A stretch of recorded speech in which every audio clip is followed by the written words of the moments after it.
আসসালামু আলাইকুম। আমার সম্মানিত দর্শক ও শ্রোতাবৃন্দ কেমন আছেন? আশা করছি ভালোই আছেন। আমরাও ভালো আছি আল্লাহর রহমতে। তো আজ আমি সিদ্ধ আলু দিয়ে কবুতরের মাংস রান্না করব। এই যে আমি আলুটাকে সিদ্ধ করে নিয়েছি, আপনাদের দেখানো হয় নাই, যাই হোক। আর এই যে কবুতরের মাংসটাও আমি সুন্দর করে কেটে বেছে ধুয়ে নিয়েছি। আমি ছোট আলু, লাল আলু সিদ্ধ করে নিয়েছি, দেশি আলু। ছোট আলু দিয়ে কবুতর মাংস রান্না করলে খুব স্বাদ লাগে, ওই জন্য আমি ব্যবস্থাটা করেছি।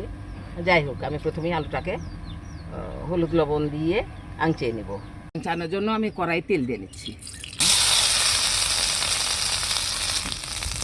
একটু হলুদের গুঁড়া দিয়ে দিব, লবণও দিতে হবে। এটাকে এই হলুদ লবণ দিয়ে ভেজে নিব।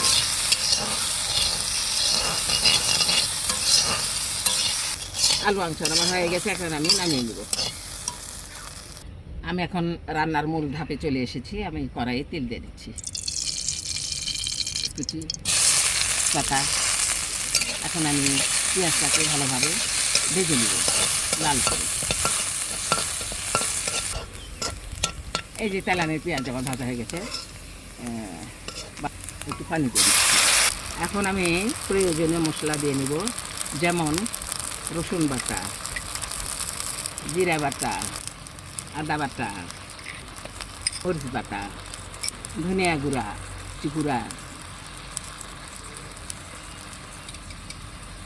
স্বাদ মতো লবণ আর দিচ্ছি। গরম মশলার মধ্যে থাকছে, গরম মশলা দিয়ে দিলাম। গরম মশলার মধ্যে থাকছে গোলমরিচ, ছোট এলাচ, চিনি, লবঙ্গ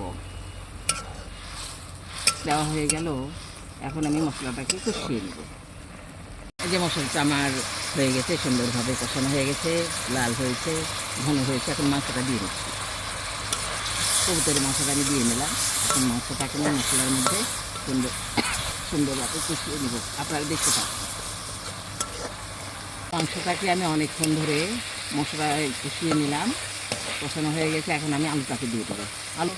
আলুটাকেও আমি কষিয়ে নেব একসঙ্গে। আলুটা এখন কষিয়ে নেব মাংসের সাথে। মাংসটা আলুটাকে মাংসের সঙ্গে কষিয়ে নেওয়া হয়ে গেছে। এখন আমি ঝোল দিয়ে নিব। হয়ে গেছে, এখন আমি নামিয়ে নেব। নামানোর পূর্বে আমি ঘরে তৈরি গরম মশলার গুঁড়া দিয়ে নিচ্ছি একটু, এতে আলাদা একটু ফ্লেভার আসবে। হ্যাঁ, আমি এখন নামিয়ে নেব। এই যে ছোট দেশি আলু দিয়ে কবুতরের মাংস রান্না আমার হয়ে গেল। আপনারা দেখলেন, কেমন লাগলো আপনাদের? আপনারা কমেন্ট করে জানাবেন। তো আপনারা সবাই ভালো থাকবেন, সুস্থ থাকবেন। আল্লাহ হাফেজ।